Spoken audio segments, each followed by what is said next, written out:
unmute the mic. Hey, everybody, I'm here. I am here. Yes, I was just decided to kind of share some of the meditations that that I have in the beginning. Um, I'm in Connecticut. I've actually been walked in the rain, caught in the rain a couple of times. And this is what happens. Yeah, zero control over here. This is my built-in barometer. So I share some of these meditations because I like to, and because maybe you'll get something about it. You know, when I do my classes, I'm always starting with a meditation. In fact, this meditation is one I did just spontaneously at the beginning of one of the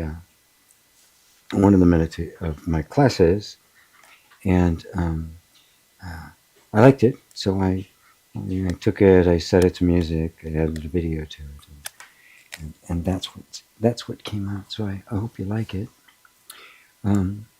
So I guess I should put some announcement up there. I'll be here shortly. That I'm just I'm hanging out. It's a weird look here, but I've obviously I'm in a different place than I was. So hello all, and welcome to Tea with G, or satsang, however you would like to look at it.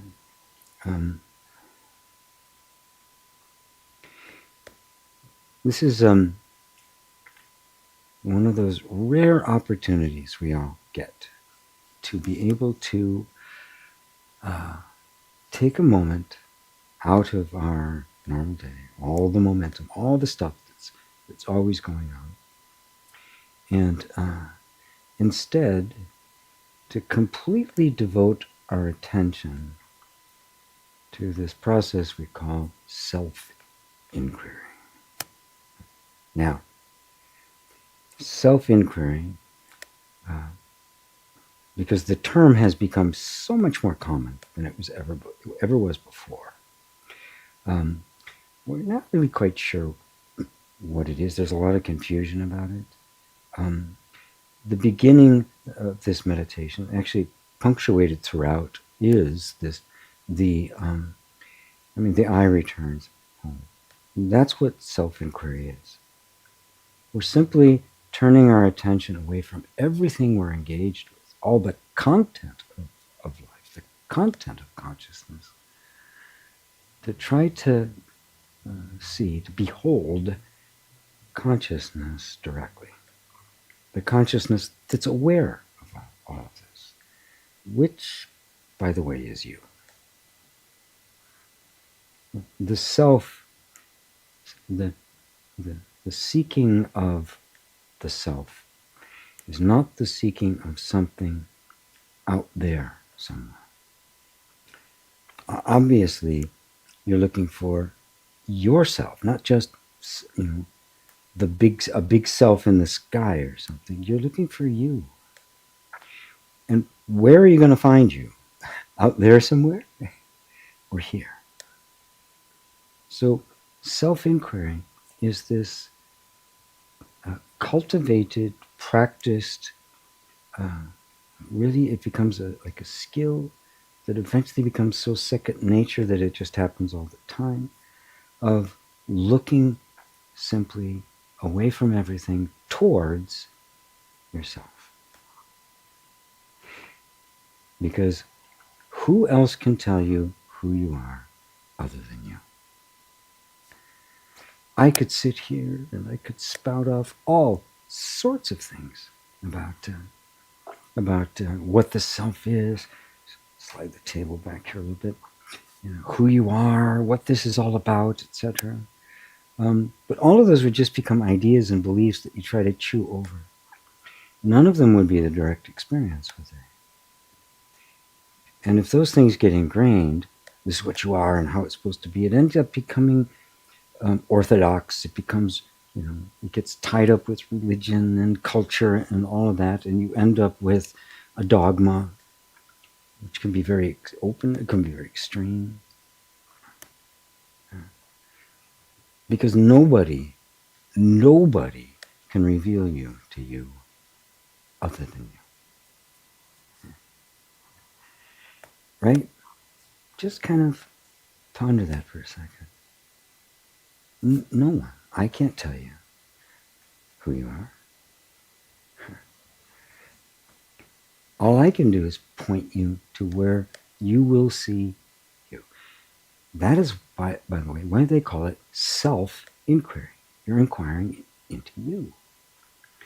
That's also why it's called self-realization, because you are realizing yourself, not becoming yourself, right? If you just think about it for a moment, it's like, how can I become myself, right? It's like asking somebody to get up and walk over to themselves. You can't do it. You can't become what you already are. So you discover it. And that's the beauty of it, because yours is the inquiry, yours is the insight, yours is the realization. It's unique to you, nobody else. It's kind of your private victory, you might say. It feels so natural. It feels like nothing's been lost and nothing's been gained. So, on that note, I think I'll kind of dive right into the. I see a couple of questions have popped up here. Too many cords in the way.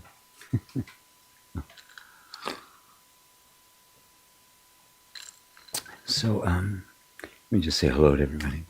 Roberto is in Madrid. I guess that means you're home. Very good. Welcome home. There's Rosario, also in Madrid. By the way, I should point out, one of my students who lives in France, north of France, I think outside northwest or northwest of Paris, is seeing if we can organize a live. I'm going to be in Portugal, starting on Tuesday. I'm flying out late Tuesday night, getting in there Wednesday morning, and then I'm going to be with my own master for 10 days. So I'm going to be in Europe, so we're trying to see if we can organize something where I can get together with some people live. Right? So far, 3 have said yes. So there's 3 people so far. We got to get enough that we can, pitch in, and it's like a house she can get for a weekend. It's unfortunately it's not like 2 months in advance, which I would have preferred, but it's like 3 weeks from now. It looks like it's the last weekend in September, because I'm going to be there anyway. So if anybody is around there, can do it, can be there. We got to get interest, and then we can figure out, what costs would be. I mean, I just need some help with my expenses. I'm not going to charge anything for actually doing it. But I'll record it, and we'll have some excerpts from it. Maybe I'll even do, if it happens, I'll do a live satsang from there, which I think would be really great. So if anybody's interested in that, let me see if I have a link to me. Let me edit this really quick and just GP, save, and put this up. Just send an email to that. I'll pass it on to Victoria, who may be here, maybe or come later. And it would be really cool to be able to meet some people in person, if you can make it on such short notice. And if you can or think you can, please let us know, because if we can't get enough to make it work, we won't be able to do it, because we've got at least cover expenses, food and that sort of stuff. It looks like she has one place picked out that we can get for like Friday through Sunday. All the rooms in it. Can stay there. Don't have to get hotels and all that. I'm trying to make it simple. So anybody who's interested, send an email to me there. I'll pick it up and it'll be wonderful. I haven't done anything live since before COVID. Yeah, so 20, 5 years. Yeah, too long. And it is a very different experience when you do things in person. It's like it's one experience here where we're doing it. If everybody got that, I'll show it again later and hide that. When we're here, where I'm answering questions that are coming in, right? It's another level of experience when I'm with people on Zoom, which is all my classes are, because I can interact, we can see each other, I can pick up some more nuances, but I can actually go back and forth with you and not just do my best to feel into where the question is coming from and give you the answer. And then a live in-person retreat's another dimension altogether. Zoom is wonderful. No complaints. If I was relying on retreats, I wouldn't have any. I'm not a big name. But so Zoom allows me to have students all over the world, as you can see all the people that are here. And I'm so very, very grateful for that. But wouldn't it be great to actually meet some people in person? Real hugs and stuff, right? Ooh, the real thing. So, all right. Anyway, let me keep going down the list here. Saying there's Ava, there's Liza. Hello, Liza, who's in London, right, Liza? Do I remember that correctly? And Hajan, hey GP. I am young, pressured by family to study. However, I feel that it just makes my heart heavy with expectation and desire. I seek freedom. I seriously consider traveling for years and meditating instead. How to deal with all the expectations? Exactly how old are you? Hajan? Is that how I say it? Hajan? And is this like, what culture are you? Because it varies with culture, and it'll help me kind of shape my response to you. Because depending on the culture, there's different levels of freedom about it, and the basic advice is you want to follow that which most resonates with your heart. Now, I can tell you that merely traveling and meditating, well, merely traveling isn't going to do it. There's no special place you can go to where suddenly the magic happens and you're free. That happens anywhere. Right? What traveling does do is broaden things. You find, because all the different ways in which people do things, the different points of view, the different races and cultures and the like, it's easier to step out of what you're used to. But also see the value in where you came from. It's not to be dismissed. Right? So start with just the desire all by itself. Right? I seek freedom. Because the meditating and traveling are really how you are imagining that freedom is going to be attained, right?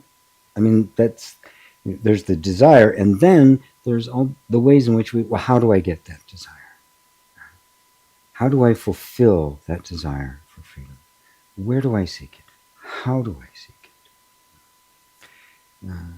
And I'm very glad you came to me, and I'm very glad you asked. If you just start with the desire itself, let's not look at the how yet. Let's just look at that desire for freedom. Many, many, many, many people, first off, they never have that desire. Okay, things are the way they are. It's good. Everything's fine. The idea of seeking freedom doesn't even occur to them. So the very fact that it is occurring to you, you've been exposed to this deeper sense of freedom, of enlightenment, spiritual self-realization, and something inside resonates with that. Right? Now, the first thing to notice is that what's resonating with the desire for freedom is the freedom that you already are. It's not gotten somewhere out there. But what we can do with out there is help us take away everything that's hiding it from you here. Because that's what's actually happening. One second, I want to shut a door here. Yeah.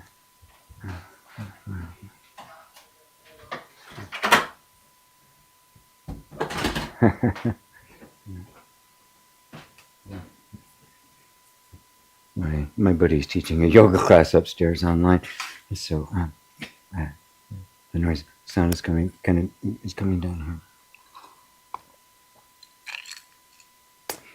Let me see.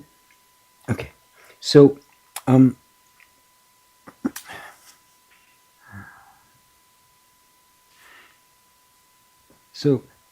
first, be really clear that what's driving you towards freedom, right,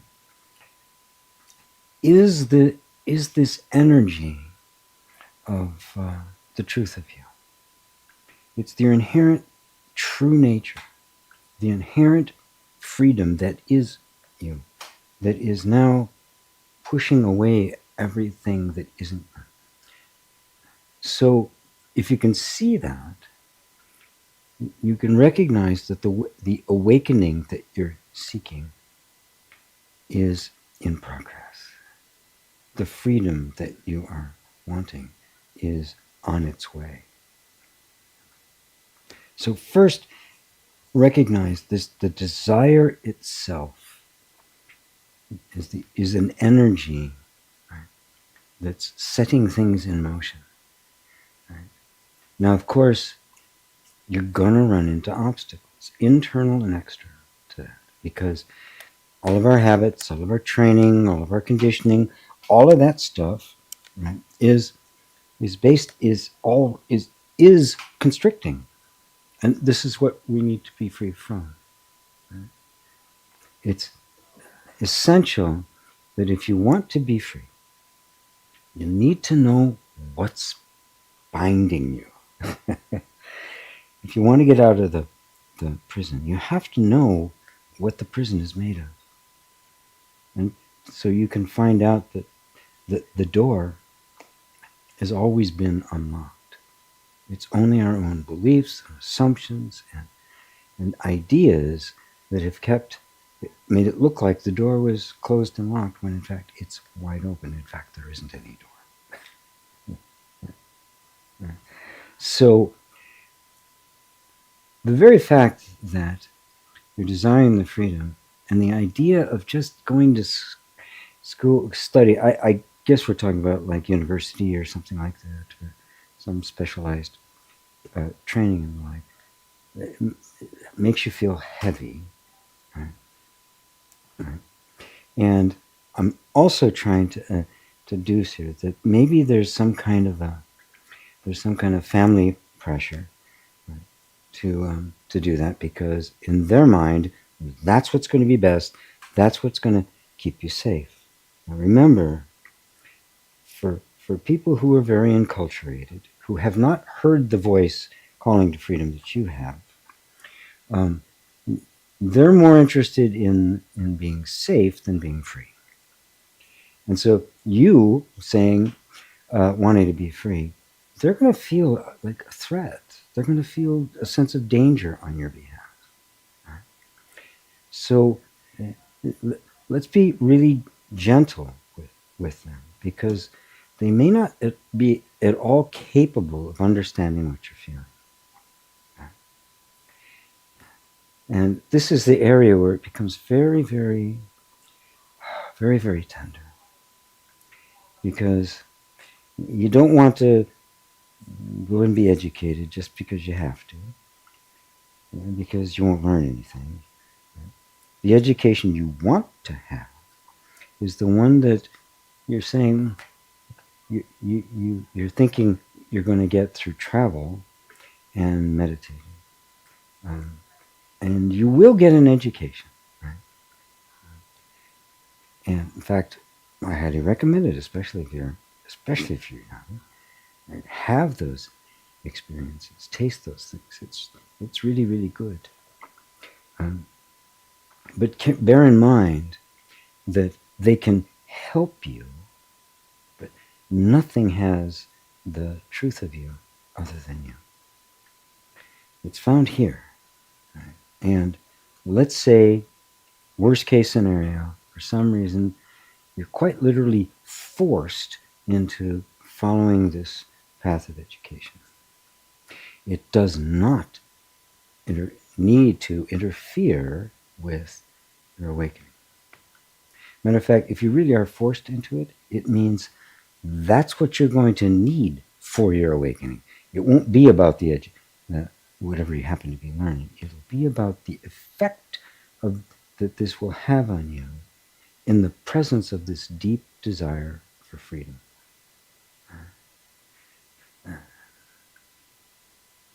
And what meditating? Are you doing meditating now?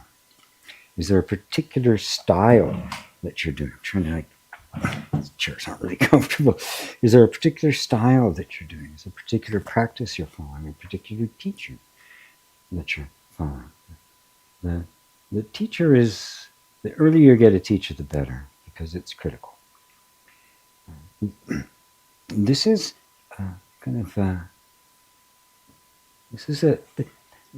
there's a lot of potholes here. There's a lot of assumptions and programs and acculturation, all stuff that's happened that creates this conflict within ourselves. If we understand that, we can navigate that territory quite gently, compassionately, and realize that there's nothing that can cut you off from the path to awakening. Nothing. So don't think, if somehow you're forced into what you don't want to do, that you're going to miss out. Right? Because all that will do is have you unhappy, maybe even disgruntled, and postponing the awakening, because there's never a moment when you don't have access to it. Right? But you do need to come to see that the drive to safety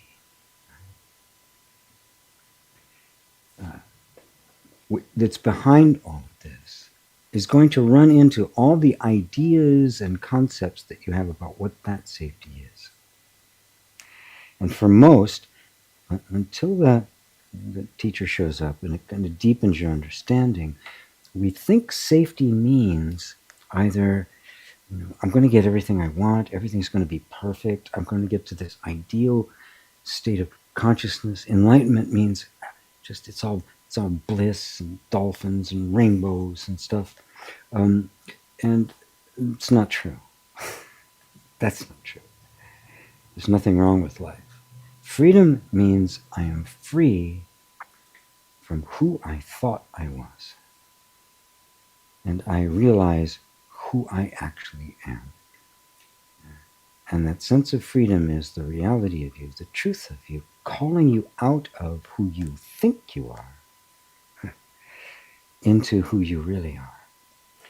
And when we're still wrapped up with the belief of who we are, which takes a while to unravel, freedom will look like a particular circumstance, a particular relationship, a particular occupation, a particular activity, a particular state of mind, a particular, advanced state of consciousness. None of those are it. All of those can be experienced.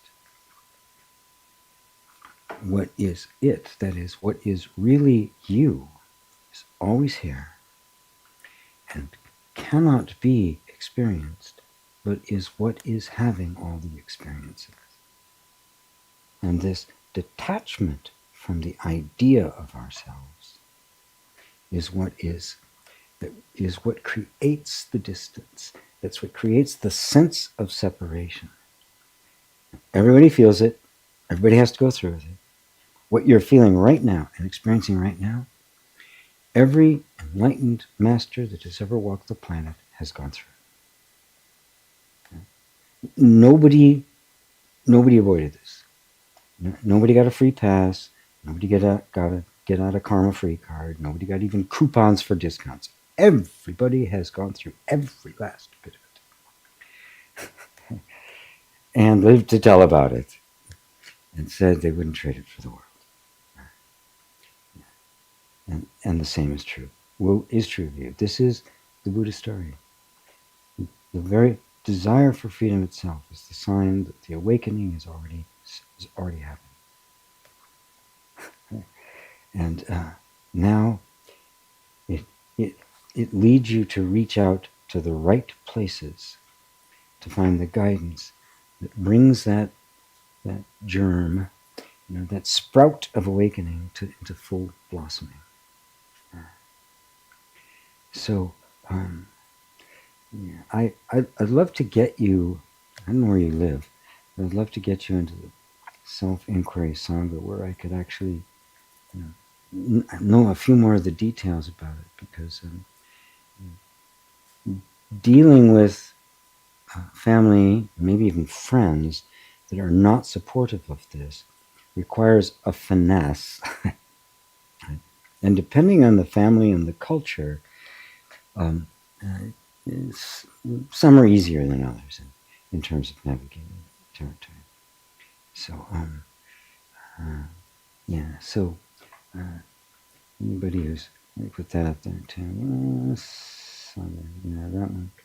That's the group I have that meets every week on Zoom, where I can help people go through this and the like. So, I'll let that go. Hopefully, I'll get some response from you. And Hajem, I hope I said your name right. Hajem. Did you hear? Yep. Yeah, I'm here. 5th is off. Is this on? What? It's off. Is this on? You guys did hear the sound, right? Because it was supposed to be on to hear the whole meditation and not just the pretty picture. Good. I just started that in the beginning to help me get ready. Yes, Mary. Hello to you. Greetings, everybody. Because I'm going to be in Europe, I know it's short notice. Victoria, who you know, she's in the Path to Freedom group and in the Self-Inquiry Sangha. So I know you know her. She's trying to organize to see if it's possible to pull off a weekend, basically, and in a place. I believe it's east-west, or east, a little northeast of Paris. For me to, instead of just coming back to the United States, to go there instead and have something live. But we know it's short notice. I was going to try to get a house, so we won't have to worry at hotels and things like that. So just you know how to get in touch with me. Just send me an email. And if you think that's possible, I know you have to fly because you're coming from New York. But if it is possible, just send me an email. We're just trying to figure out if it's even possible. Get enough people, cover the expenses, and so that's what I was talking about. So you know what my email address is. Oops. Go to banners. Take you back again. You know how to get in touch with me, so I have to give it to you again. So Ida, Megan, and Ida. Love a big hug, GP, and everyone. Well, let's see. You're up there in Sweden, Denmark. I know they're real different, but it's all you guys up there where it gets dark for long periods of time. Maybe you can make it. Maybe you can make it there. God, I'd just love to meet everybody. I'm hoping it happens, right? But if not, I'll just head back to the States and see what happens next. So, all right. Wow, that's it on the questions. You're just gonna, miss the opportunity. Eastern Europe is also available. Oh, Christina can make it. Oh, yay. Yay. Well, all right, well, there's four. I can do it. Get in touch with Victoria. Maybe you even filled out the survey already that she did a little survey. I mean, maybe if we have to postpone. No. Oh, you can't.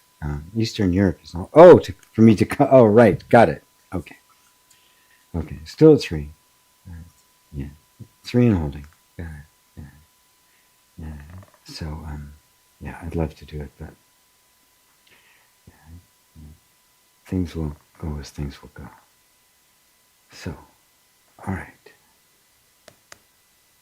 What's on your hearts, folks? What's on your minds? I'm here. This is your chance. That's what we're here for. It's a quiet group, that's fine.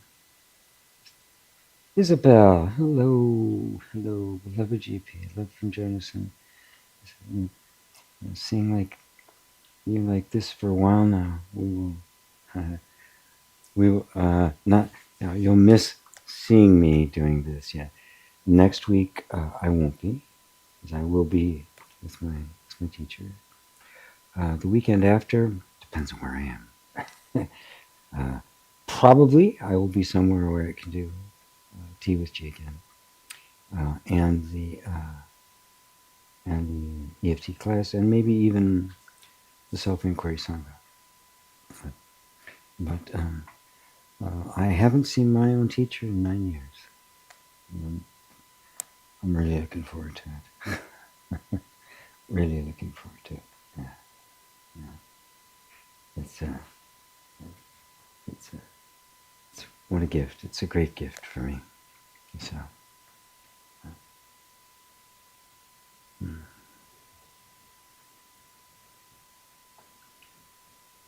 Are there no questions because everything is known? Are there no questions because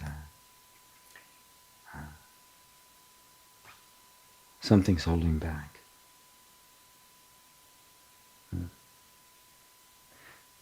And one way to get to a question, if you have one, is to just, what is it your heart's yearning for? What is freedom? What is the freedom? What is it that I'm actually seeking? Right? Many of you have been on this seeking path for many, many years. Many have tried all sorts of things, from plant medicine journeys, therapy, and a million and one meditative practices, self-help, personal development, motivation, right? And yet something hasn't,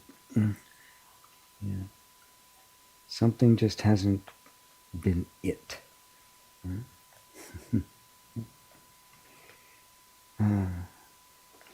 Isabel, from Jonas, may you pray for me. It is a long, painful, very unjust situation, and I may lose all income in my home, and more than that at the end of the month. Thank you for being here with us. Oh, wow. Okay. But first, everybody here, let's just, everyone close their eyes for a second. And reach out in a prayer. Whatever that means to you, whoever you would reach out to. But to reach out with just this deepest desire for Jonas to have everything he needs taken care of. To be free from fear. Free from that fear of lack. Free from everything that inhibits the sense of presence of the divine, the sense of that divine power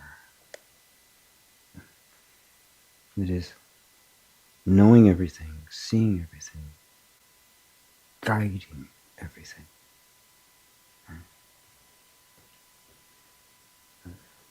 It allows you the strength to let go of any notion of being unjust. And instead, seeing that nothing ever, for one moment, could be out of the control of the divine intelligence we call God. Nothing can happen from the drop of a raindrop to an ocean, to a sun, to a galaxy, to the tiniest microbe can exist in opposition to the will of God, which is just pure, bewilderingly beautiful love. There's no other power. There's no other influence.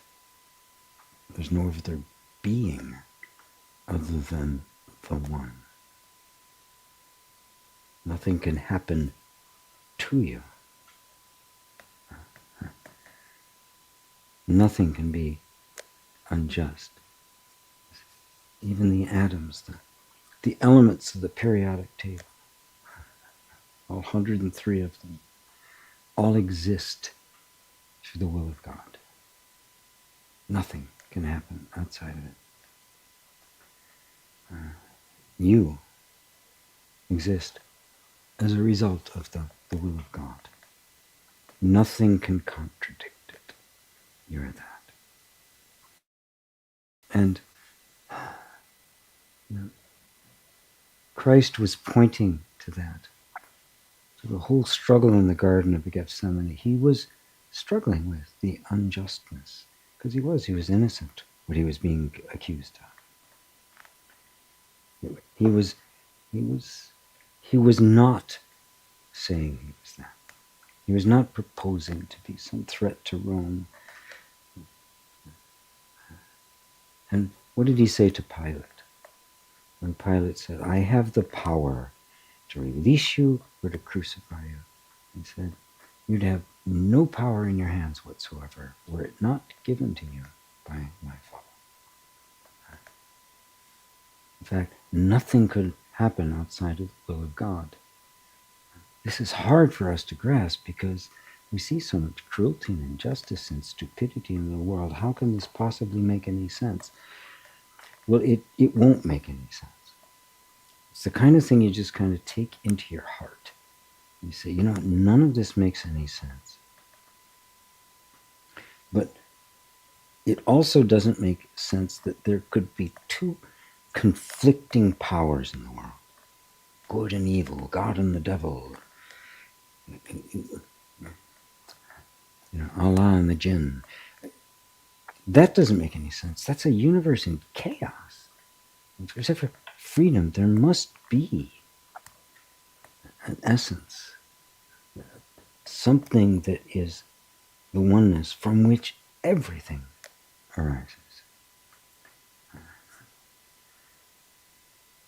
Even Christ felt the abandonment of it, but recognized it as such. Father, why have you forsaken me? Right? He was voicing the feeling, the sense of being totally abandoned. At the same time, recognizing in the depth of them that he could not be. He and the Father are one. Right? That was the struggle. That he was even willing to give up his whole, his human existence, his body, his life, everything to it. Right? And every step along the way, we're invited into exactly the same thing. Can I just allow that injustice to be there? Allow everything as it appears right now, but project no future on it.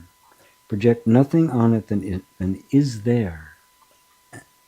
And add to that the conviction, the faith that nothing happens that isn't actually the work of God, herself, himself, itself. God's gender fluid. Nothing.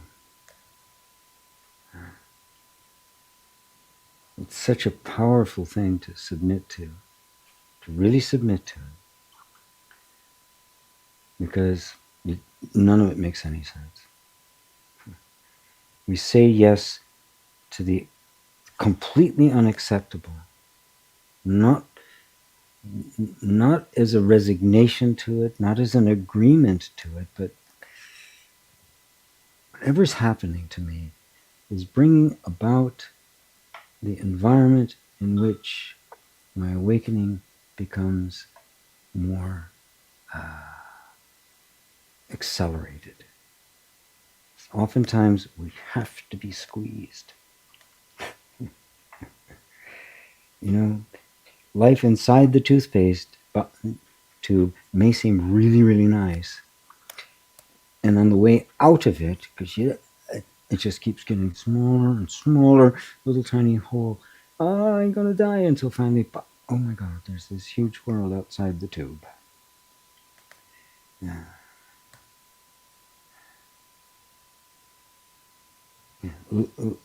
Let that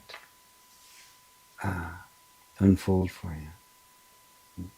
Look it in the eye. Don't let the sense of the person, this is all unjust, this shouldn't be happening. Don't become the person who has been unjustly treated. Don't become the one who is the victim of circumstance.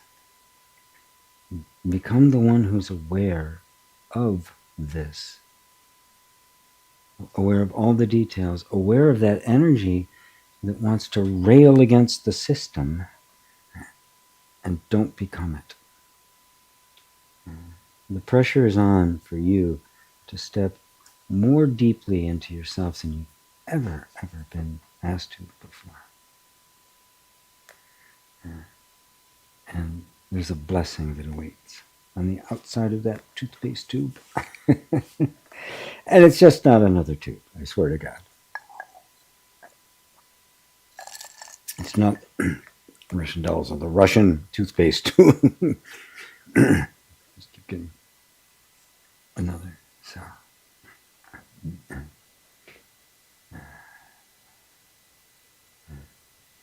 And of course, you can reach out to me personally.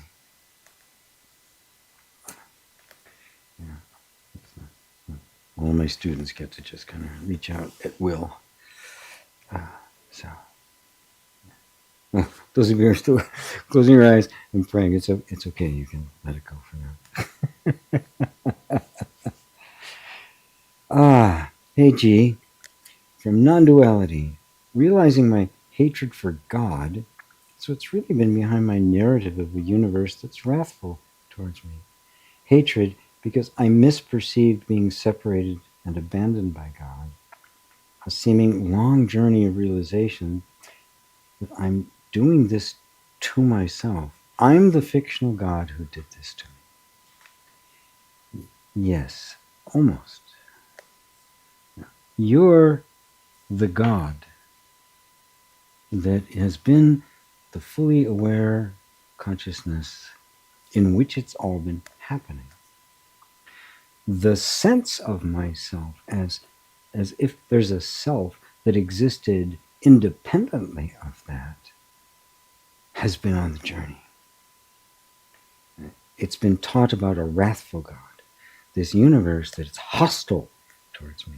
And of course, the sense of a person combined, just confined to this body, this vulnerable little body within, right? Yeah, I'm this shivering little thing inside this huge, uncaring universe. And it is huge and uncaring when you think you're the person. And so, yes, you're doing it to yourself, but the you that's doing it to yourself isn't you. Follow that? The sense of a self, believed to be myself, is what creates the whole thing. The sense of separation and the whole experience of being separate. And the God that's not very nice. It's more of a rule enforcer than a benefactor or a liberator. And the sense that you recognize I've misperceived it is the real God, the genuine consciousness that is the real you, awakening out of that into what you've always been. But, the seeming long journey of realization. And I'm glad you used that word, because even the journey is just a part of the dream. One of my favorite quotes from Balyani, a Sufi mystic. And it's just phenomenal, tiny little short book about self-realization. Know that he who knows their Lord knows their self. Oh, just so beautiful. He says, God takes the last step on the journey that never happened. That's the realization. Not only is this cruel universe not really happening, the one who's doing it to himself is also not happening. And you have always been, are now, always have been, always will be that which is aware of it. Now put your attention there right now. No matter what it is, the universe, the cruelty, cold, all of that, the beliefs, the sense that I've done it to myself. Everything that's going on right now, including me speaking to you, the feelings, the thoughts, the reactions, all of that is happening, right? Now, put your attention on your awareness of it. Is the awareness affected by what is being perceived? Or is all of that which is being affected part of what's being perceived? What you are aware of? This is the journey. Coming back to just the pure awareness that's always been here. It's here right now. It's what's hearing my words. And the fictional God, the fictional me that has been appearing is now being seen as not here looking at all this, but here being seen by pure awareness, pure consciousness. Now, which are you? Are you what's being perceived, or are you what's doing the perceiving? Oh, it's such a profound question. Just, am I? And if can I be what I perceive? I mean, it's really look, can I be what I perceive? It should seem both intuitive and rational that whatever I perceive can't be actually me. So nothing I perceive can tell me what I am, can it?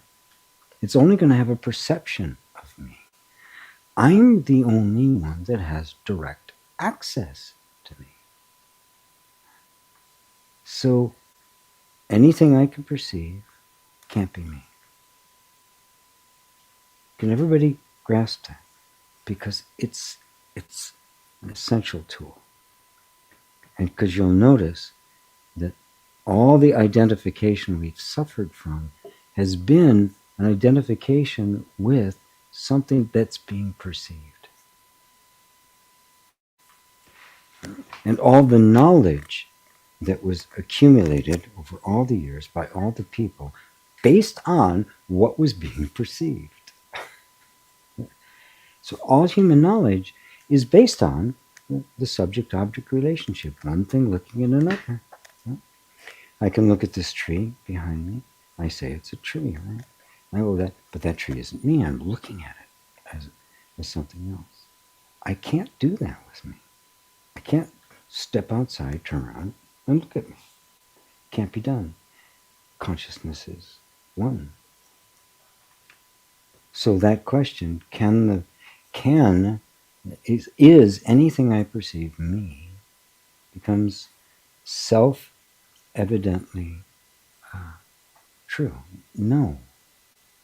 So any idea I have myself, any concept, any belief based on what I've perceived, or any information that's come to me from what somebody else has perceived, can't be the actual fact. Okay. There's a corollary to that. It's a little more tough to swallow. So if whatever I perceive isn't me, that would have to mean that what is me can't be perceived. And you follow that, everybody, not just Mr. Non-duality, or Ms., not sure which, but okay. Now this one goes because all of our knowledge, our identity, everything we believe it to be true, the world, and every system of the world functions on the assumption that even the spiritual path of seeking, I'm seeking to find me, and I'm going to find some thing I know, this is me, and I'm going to have this perfect concept of me. But if it's a concept of me, I'm perceiving it. So it isn't me. I'm not that. I can't perceive myself. The perceiver can't be perceived, yet I am perceiving. I am. Right? Undeniable, right? So then, the question, what am I? Who am I? Can't be answered by anything that's being perceived. Which means you have to look completely away from everything perceived towards that which can't be perceived. And what are you left with? Well, I know that I am. It's not a perception. It's not a belief. I just know. And I am perceiving. I'm aware that I am. So the closest you can get, which is the starting point of the kind of the real path, is simply the attention to what you know to be a fact and not merely a perception. It is not a knowing based on perception. It is the direct seeing, I am. I am. Now there's resistance to it because, well, there's nothing there to see. There's no object.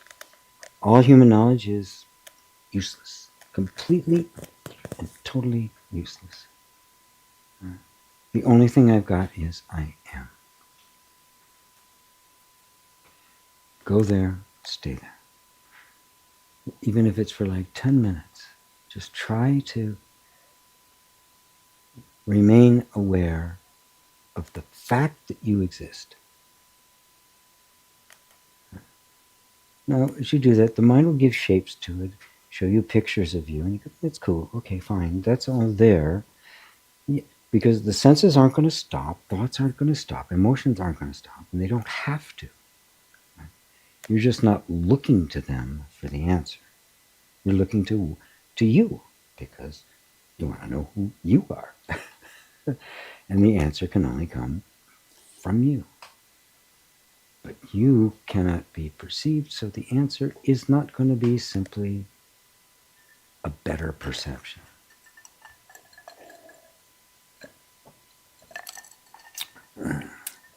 It is a direct perception, which means it's not one thing knowing another. You know that you are, right? But what you are is what's doing the knowing, right? Which means that this is a non-dual recognition. This is not one thing knowing another. This is me knowing me as me. Non-dual recognition. That's the real non-duality. Not a bunch of, it doesn't exist, nothing's here. That's all just fluff. This is what it really is. It means my knowing of myself is me.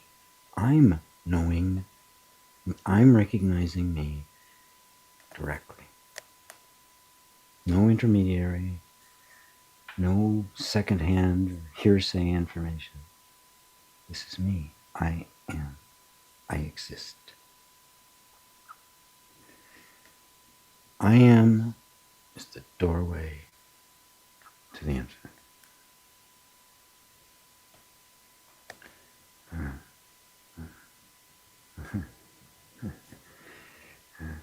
This is the way. Walk ye in it, as it says about. Just go there and stay there. And that will clear everything else out of the way. And eventually God will take that last step on the journey that never happened. Because in fact, God's been taking all of the steps all along. It's God's stream. It's God's movie. It's God's book, however you want to look at it. How's that doing? What's that doing for you? Non-duality. Now that you know what your name means, that's what it is. Me knowing me directly, which is consciousness, conscious of consciousness.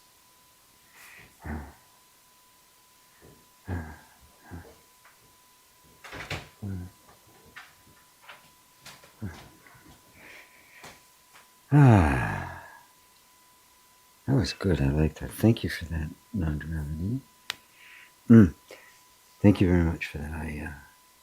Yeah, that's so important, because non-duality is just so misunderstood. It becomes this elaborate concept, and as a concept, it's just this impenetrable kind of thing, and it seems arcane and obtuse, but when you boil it right down, you find, my God, it's simple, it's direct, it's simply me knowing me. And I'm way more than I thought I was. Eventually. settles, and more this, the sense I am expands and develops and becomes more, the I begins to take residency there until it becomes it. As that's happening, what's happening out here changes. The perception of it changes because you're not looking at it through the same eyes anymore. And eventually you see that what you're looking at and what's looking at it are one. The true non-duality, not two. I am this infinite, boundless, and I am this person. There's no separation. The self in essence, the self in manifestation. It's one. So, Mary says, non-duality, I so know your hatred towards the so-called God. Oh, you got a bunch of it, Mary. Yeah, you got a bunch of it. Yeah, good. Yeah. That'll linger for a while. You can just ask yourself, well, wait a minute. Who was it really that had the hatred? And isn't the hatred towards that God actually a better step than the fear of it? People want to call that, you got to love God. Right? Why? Because if you don't, he's going to kick your ass forever. Really? That's how I love? That's like my ex-boyfriend that I had to get a restraining order for, yeah, right? Well, not my ex-boyfriend. Yeah, it's just that men tend to need restraining orders more than women. But you get it. You can't love and fear the same thing. You can't fear somebody and love them. It's incompatible. That God is not God. And I think that's the real thing Christ was trying to say, the real thing that got him in so much trouble with the authorities of the day. It's not God. God is love. God is not the punisher. He's the merciful. God is not the accuser. So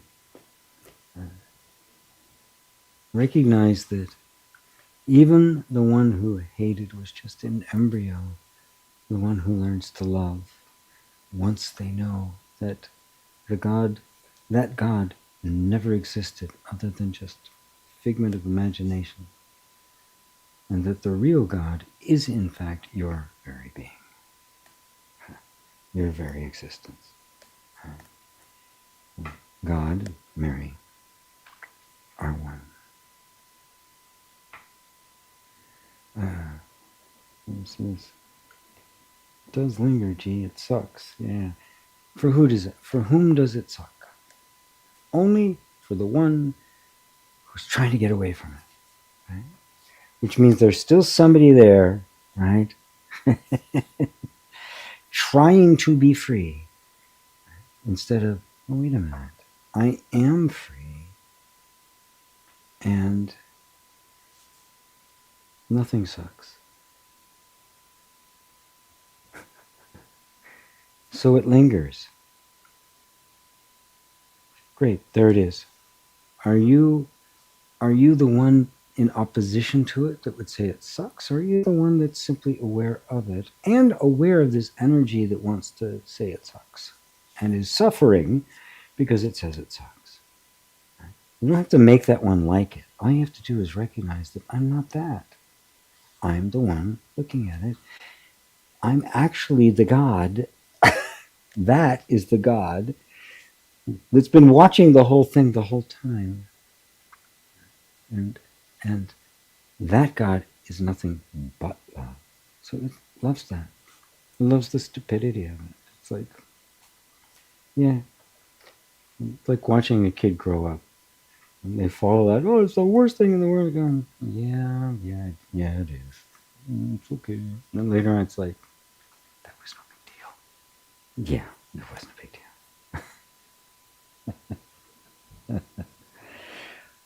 All right. Jay, howdy om. Gee and everyone. I was chewing on what you were saying yesterday, and what you always say about life is from the neck down made even more sense. It's easier with the old conditioning to go along with the thinking, yes, and the thinking gets the emphasis because of the disconnect that took place that makes us not want to feel, right? And emotional healing is self-acceptance, which is allowing yourself to feel whatever happens to be there and discovering that it isn't the horrible thing you think it is. It's just life. And all the false beliefs fall away. And eventually the biggest one of all, the sense I am my body, I am my conditioning, I am this mortal being, eventually falls away. And then life is seen as what it is, the very presence of God, the presence of the self. The entire universe is your body.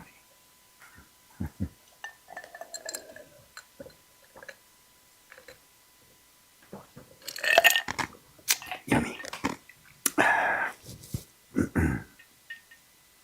Yep, the whole universe is my body. Yeah, all of it. Because with the sense of the person gone, I'm not identified with the body, then this body is appearing to me just like everything else.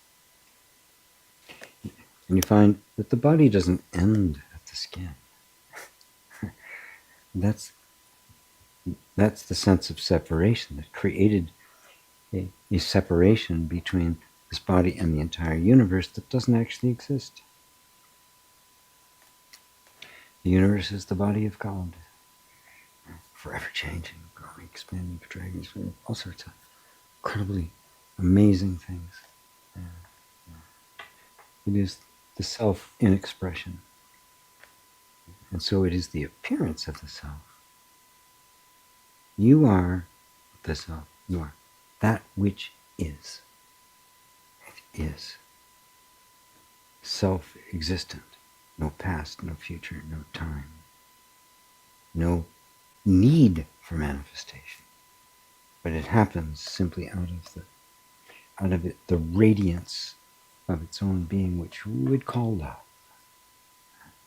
But it is simply the nature of reality, the nature of the self, the nature of you.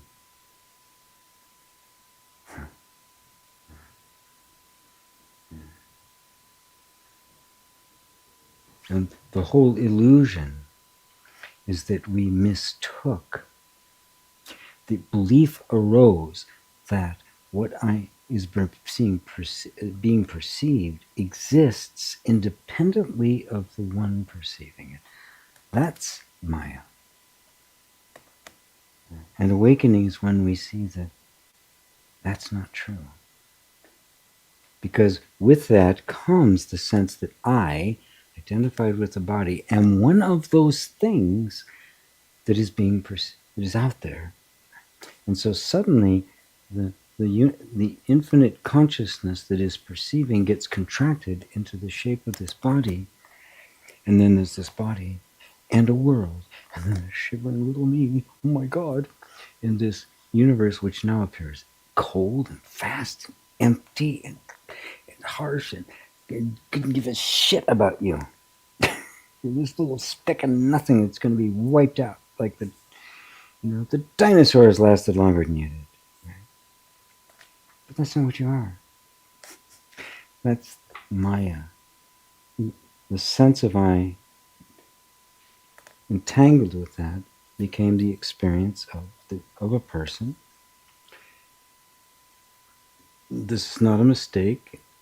You didn't do it. The you've been identified is in fact Maya appearing.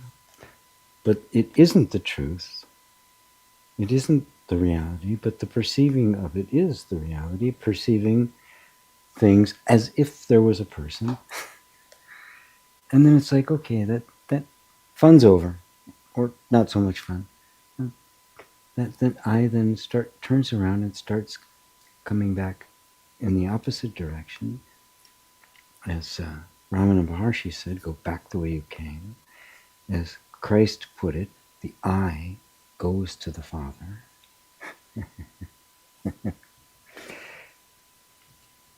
And that's what you're experiencing. That's what we know of as the process of awakening, is the turning around of the I, heading back first to just the pure sense I am, full stop. Oh, I'm not. It went from the pure absolute to I am, first manifestation, to I am this body in a world. And now I am man, I'm a woman, I'm both, I'm gender, I'm, I'm, I'm, I'm, I'm like this, I'm this race and color and language, and these are beliefs, this is one, an identity now. There's a sense of a self that's formed, that's experienced as if it were real. Genuine. It's a real, genuine, total 3D, the world's best virtual reality game. Of course, it's never been you, but you experience it as if it is. Well, you as you are, because only the self experiences. Ideas are not sentient. They're not having an experience. Only consciousness. Only you is what is experiencing. Only the reality. And that I, that it appears to be identified, which is identified, is simply a movement of consciousness in consciousness, begins to come back, go home to the Father, which is I am, that I am. So, as I said earlier, and even in the meditation, the I returns home, that's what I'm talking about. It's returning back to just the pure I am. And the pure I am is the most subtle of all perceivable things. And just go back, I am, full stop. Yeah, I am this, I am that. No, I'm experiencing as this or that, but I am, that's not what I am. Just be, I am. I know that I am. That eventually, because that's as far as our sadhana can go, because we can't see beyond that. That's what Balyani meant by God. Pure consciousness takes that last step in the journey that never actually happened. But just going to the I am will end suffering, and eventually it just dissolves the pure absolute. Nothing left. Except everything. It's all still here. But now it's not separate. It is all myself. I'm talking to me. I'm the teacher and the student. And so are you. And yet the teacher and student remain, because the manifestation remains.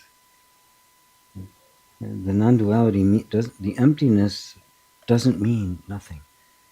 It means the perceived is empty of independent existence.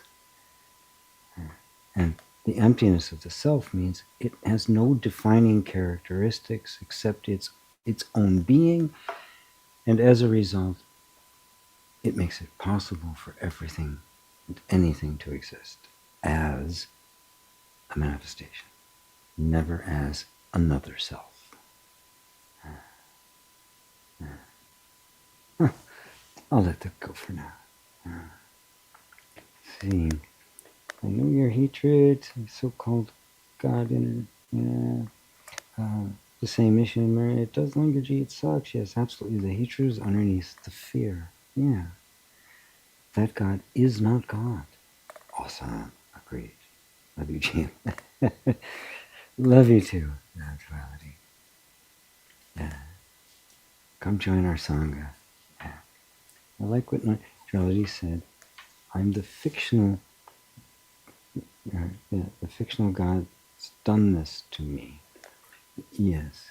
And that fictional God that did it to itself is actually being perceived by the real God that you are.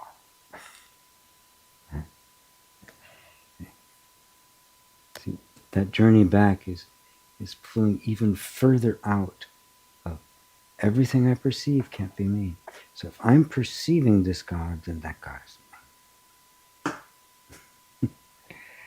I'm more than that. If God is perceivable, I am more than God. What's beyond more than God? Yeah. Remember, it's not perceivable, so you can't think of it, you can't know it, right? And yet you are it. But the universe is the self, you, knowing itself. But its infinite nature means it's forever transforming, a different view, a different aspect, a different, right? Never repeating itself inexhaustibly for eternity. And the inexhaustible source exists in complete silence outside of time. Even time has to be created in order for there to be manifestation. You have no location, you have no dimension, you don't exist in time or space. They are both appearances that come with the batteries included. they come with the whole thing. It's just what manifests is not separate from what is being manifest. It is the very presence of the source of it. The source knowing itself and experiencing itself even as an other that doesn't exist. That's how infinite it is. It's boundless. It can experience even bondage, even though it is eternal freedom. Did you follow that one? It's beyond what we would call freedom and bondage. As it says in the Advaita Gita, what are freedom or bondage to me? What is existence or non-existence to me? What is reality or unreality to me? Beyond the beyond, the inconceivable. That's why in the practice, don't try to bother going there. Just go to the I am, the sense I am. Make your home there. Dwell there. Eventually it goes from dwelling in the I am to dwelling as the I am. And from there,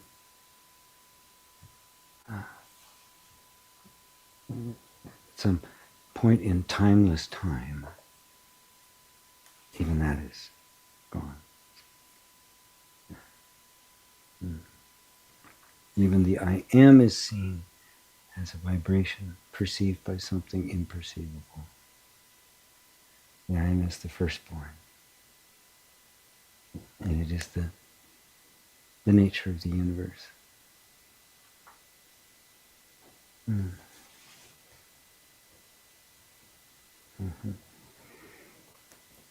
Yeah. Not sure what I got the yes for. Let's see, what time is it? 2:30. So it was 3 months ago. So let's see, I like what non-duality said. I'm the fictional God. The fictional God who did this to me. Jay, oh, did I finish the last part of your question there, Jay?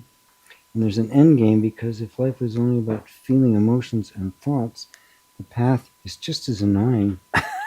Yes. Yeah. More so. Oops, sorry. More so. It's even more annoying. Right? It's a path that goes nowhere. It's just, yet another path. God, I hope I die. Doesn't this end at some place? Yeah, yeah, it would be for sure. But there is an end game. Right? Yeah, there is a point at which the dream is seen as a dream with no dreamer. The path is seen. The walking on the path is seen, but there's no traveler on it. Awakening happens. The wonder of it happens, and then you find that nobody's awakened. Without these these intermediate steps, and somebody to show them to you, something like that, you know, there's nobody here to experience anything. It becomes just this, either confusing, creating more suffering, or just non-dual gibberish, which somebody can use to sound smart, right? I'm really smart. Look at this, all of this non-dual talk, right? And the only consequence of that is either confusion or arrogance. I know something you don't. I know the truth. You don't. The ignorant little snot. That's the most annoying of all.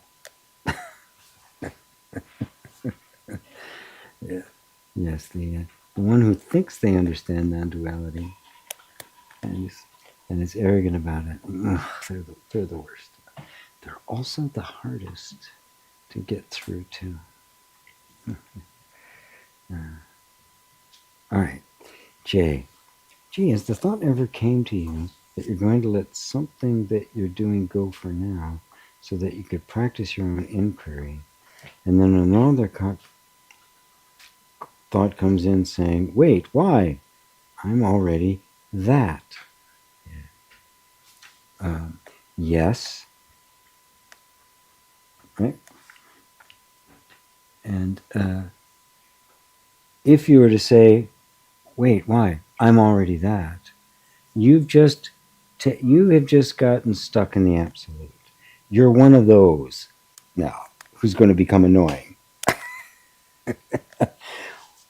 Right? And I go, wait, why? Why do I need to bother doing that? I don't have to do that. I'm already that. That's the mind trying to pretend that it knows, oh, I am that. It's reduced non-duality. It's taken the non-duality speak, which is unaware of what we talked about before.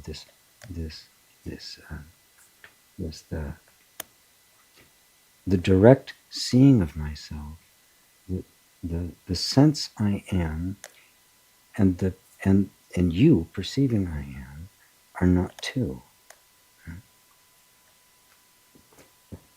All the language that has built up from genuine teaching about it, right? So I'm not that, right? And it's an illusion.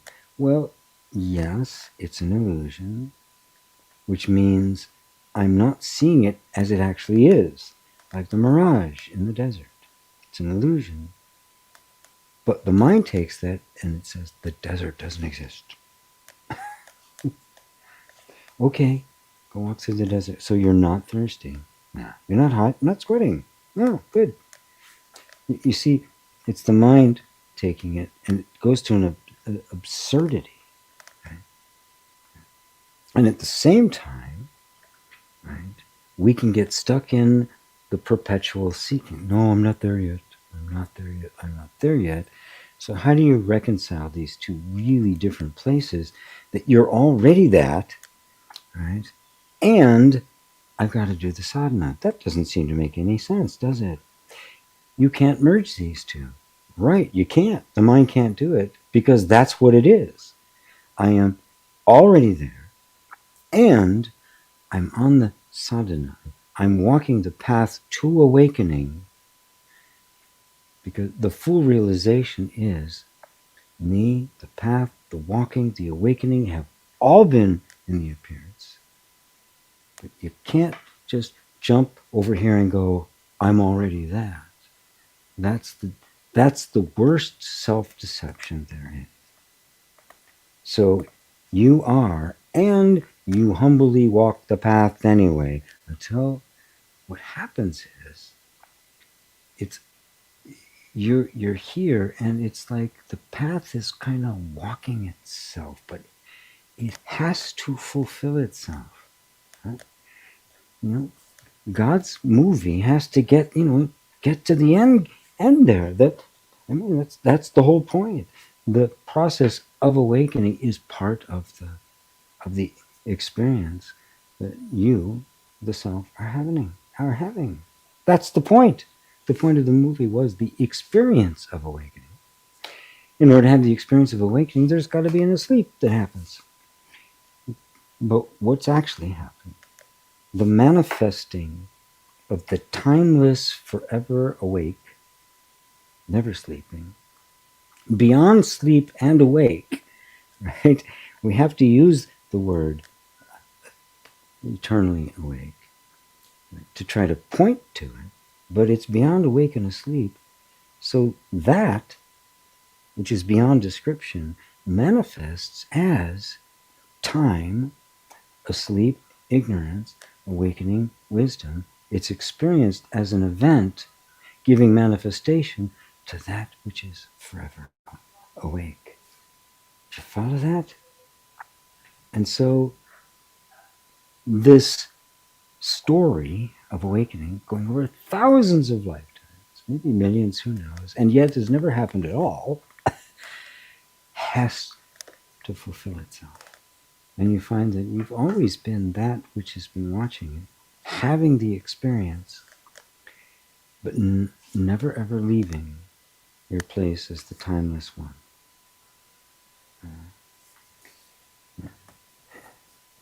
Is that making sense?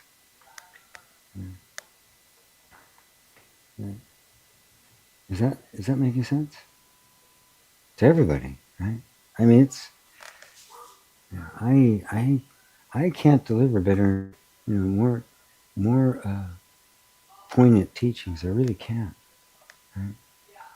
You are beyond it, experiencing not being beyond it, but just knowing as a thought I am beyond it doesn't take you beyond it. Matter of fact, that experience of knowing you're beyond it and not being beyond it is part of the movie to be experienced. I know. I know. This is God's game. It's like God decided to play cat and mouse with itself, with herself. What do you want to call it? What do you think? Yeah, it's how does the eternal manifest as time? Right? Well, even the eternal is a sense of time, right? There's a sense of infinite time. So how does the timeless manifest as time? Well, it doesn't manifest as time. It manifests time, period. So snippets of eternity itself, but snippets of the absolute timeless emptiness manifests as time and space and objects. And in fact, there is no time, there's no space, there are no objects. None of them exists as an entity in and of themselves. They only exist as the manifestation of that which is, the only thing that exists, which is that which is self-existent. The appearance is not self-existence. It's dependent upon that which is self-existent. You are that. You appear as that. You experience yourself through that. Otherwise, you don't even experience yourself. You don't even know you exist.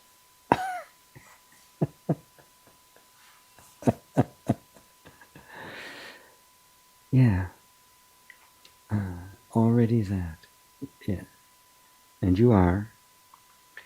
Right? And we focus on that. Right? the more you grow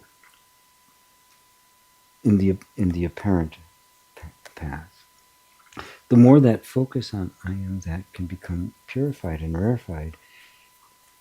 But if you settle for the concept I am that, you're off on it. And maybe several more lifetimes, more of the dream. Which is okay. That's the point. You're gonna have. God doesn't care how long it goes on for. completely unaffected by the whole thing. And we've all had our share of the dream. And the only reason we're here, we're talking about it, we're exploring this, is because okay, it's time. This I don't remember what it is. The Mr. Wizard, drizzle, drizzle, drizzle, dong. Time for this fun to come home. And the way you come home, the way I come home, and you realize that the teacher is nothing other than the self, kind of speaking in the dream. Nisargadatta said, I'm the dream that can wake you up. And as Mooji said, I'm the alarm clock in the dream. That's what the teacher is. It's actually the voice outside the dream speaking in the dream. It appears to be a person and a teacher, inspired. In fact, the teacher doesn't exist. The student doesn't exist as an independent reality, but it does as the appearance. It exists as the appearance. Right? Hence, that mystical, impenetrable statement, I both exist and do not exist. Brent. Yeah, Brent. All right, Jay. I'll let you go for now. Looking great, G. And this week, much love, no. I get to Sahaja on the 12th. This is now the 7th. I'm leaving here on the 9th, late, the night of the 9th. I'll get into Faro, Portugal on the 10th. I'll spend a couple of days and hopefully shedding that jet lag. And then the morning of the 12th, there's a bus that will take me there. And so that's officially when I will be completely off grid. I will be gone. No contact with anything. No live streams. No nothing. Unless if some of my regular students, if I sense that there might be some kind of crisis happening, I might kind of jump in. There will be space for me to do that, but I'm there for one purpose only, and that is to dive deeper in, all the way, whatever remains, right, in this process, and the joy of it, the joy of the discovery, the joy of maybe yet another, oh my God, another facepalm, oh jeez. And then the absolute ecstasy of falling away. Much love to you, Frenchie. Much love to you, Brent. Jay, there's no seasoned practitioner. You're always guiding the attention away from thinking. Yes. You're always guiding from the me and the you. There's not quite sure exactly what you mean by that, Jay. There is no seasoned practitioner. Yeah, that's right. You're the one who's making a mess of your life, and you're the one who's cleaning it up, and you're the one who's never been touched by. Maybe that's what you mean. Christina, I'll bet they'll appear when the live is over. What will appear? Not quite sure. Brent, have an amazing time and safe travels. Can't wait for the report. This is gpwalsh live from Malta Sahaja with the daily update. Well, Brent, and now for you, Now Brent on the scene in Los Angeles. Oh, my messages keep disappearing. Ah, I see. Let's see. Life is from the neck down. Yeah. Well, on this step that I found to be absolutely essential, which is the emotional healing or the awakening of self-compassion, which the those that get lost in the conceptual non-duality miss, this coming to terms with life as we experience it, not as a hostile thing, not as a horrible thing to be gotten rid of, not as a mere illusion to be gotten rid of, but as to, to come to a sense of the acceptance of it, followed by the welcoming of it, followed by the love of it, and the disappearance of the sense of suffering, and eventually the oneness with it. And a part of that is a reconnecting of the disconnect we've had from nature, from our bodies, right? Which is a really cutting off the feeling of the pain of separation that we've all had and has manifested in all sorts of different ways throughout our lives. We did not know what it was. And when you're very young, that pain of separation, you can't do anything about it. You can't even understand what it is, where it's coming from. The only thing we can do is try to get rid of the feeling of suffering, the feeling, Jesus, look at this, the feeling of pain, the feeling of, I feel like Beetlejuice. We learn to suppress the feeling. And then the feelings of life become an enemy, rather than because we have no power over the circumstances that were there. The only way to deal with it is to not feel. And so as time goes on, feeling becomes the problem. Don't feel, push it all away. That pushes us into our heads where it all becomes conceptual. And now we think about life rather than feeling life. And that's what I mean by life happens from the neck down. To begin to experience things, to really experience, means a reconnection with the body, finding what the body really is, which is the healing of the trauma, the separation, all of that, and just kind of sinking in to what's really here, finding that the feelings we have been trying not to feel aren't so bad. It's a reconciliation with life, is what it is. And I find that that is essential. For most people, it has to happen really before a real genuine inquiry can take place. For some, it can happen as a result of the inquiry. It usually has to start with some kind of emotional healing. And then little by little, the techniques of emotional healing dissipate, and it's taken over more and more by the inquiry itself. But now the inquiry isn't theoretical. It's not conceptual, because it's open to life as it is. It's not running away from the pain. It's not running away from suffering. It's taking it in as part of the experience, and thus becoming not just knowing of all this stuff, but also wise and deeply compassionate. So you're not disconnected from life. You are life, and you are the witness of life. Hence the bodhisattva vow, saving all beings from suffering by saving yourself.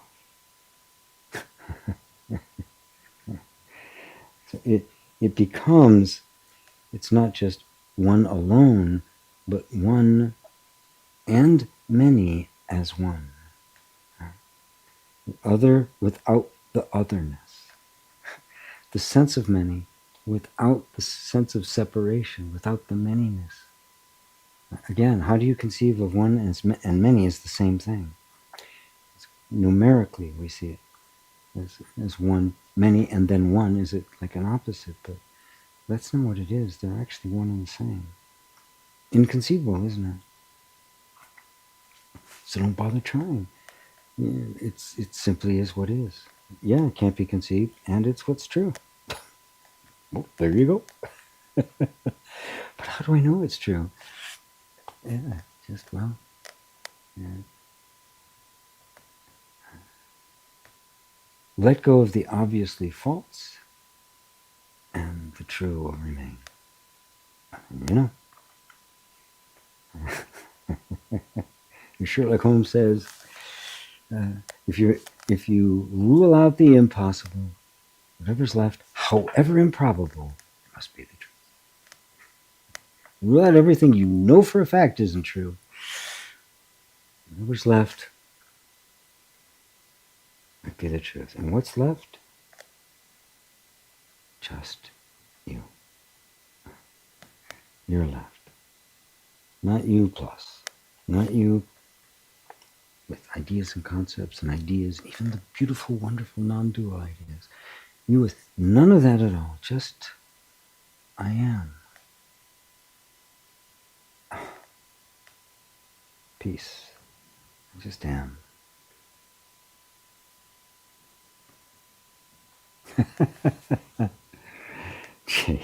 Thank you, G. And have a blessed time with Muji with more joyous and potential face palms. Yeah.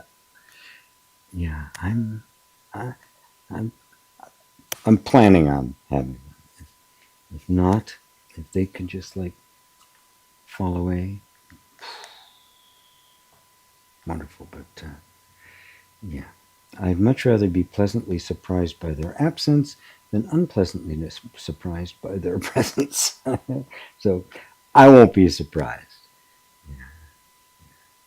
I will just be relieved. So yeah, this is good. This is good. I think I'm going to bring it to a close. It's time to, yeah. It feels strange to be saying bye knowing it's going to be at least 2 weeks, but maybe more, depending on how things work. But again, it would be great, wonderful, lovely if you guys would come. If I can get enough people to show up, then I can do a satsang with a live audience. Wouldn't that be great? So anyway, show that. So if it's at all possible for you, just send me an email. I'll pass it on, and we'll see if we can make it happen. And if not, well, we'll just wait to see what unfolds from there. In the meantime, all my lovelies, thanks for being here. Let's see what I got. Love you. Gratitude always. You're so welcome. Especially, thank you, G, for being here. Special time. Send all our love and blessings to Guru G. And this, I will indeed. And you guys are on Sahaja Express. So I may show up there somewhere. You never know. And blessings on you, Jonas. This is it's a moment of growth. So